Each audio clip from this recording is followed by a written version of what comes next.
I have another question going back to a style of leadership from Leanne. Her question is, in your opinion, Thor, is a servant leadership style an example of an egoless leader? I'd say when it's about the whole, rather than all about me, it's less ego-driven. But I saw Catherine's question there. And it's a damn tricky one. And I think it's related to this. Can we go there?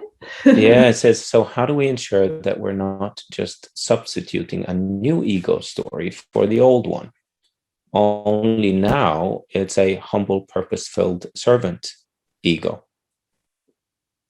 I'd love Catherine to jump in, but I can say that checking in with ourselves and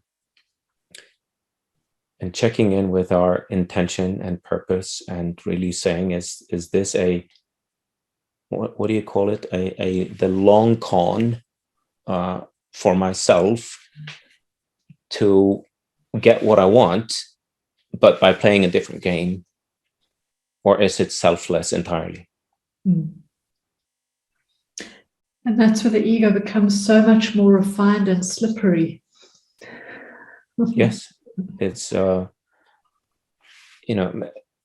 every threat, every grievance that we hold on to, everything that we can't forgive and let go of, is fuel for the ego. It says, look, see, I protect you. Listen to me. I'll take care of you.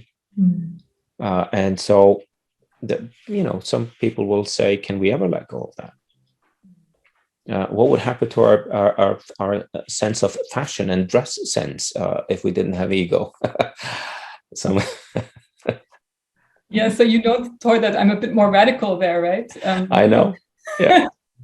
Because for me, it's really, that's an issue I have with, I'm totally in favor of, I love your work and the book and this whole approach, and any approach that gets us away from the ego-driven stuff, I'm super happy. Yeah. And I support wholeheartedly. The thing I always, my ego worries about is that when this becomes just the new story, right, then we get the same problem. And yes. This is just theory, but it's not really a problem. But in the spiritual circles, there also the spiritual ego. Yeah, so the yes. one who can recite all the texts and has read all the books, right, Thomas, and can quote everyone. But this is now the new personality. So for me, I think it's crucial that we go all the way to seeing the ego as a construct and not being able to reconstruct it in the sanctimonious, oh, now I'm a servant leader and I'm serving everyone and I'm such a good person variant, because then it's still an ego. Yeah. And please give me a checklist so I know if I'm being a servant leader. Yeah. Yes. And the to-dos behind every check so that I can, yes. Yeah. Absolutely. No, spot on, Catherine, as always. As always.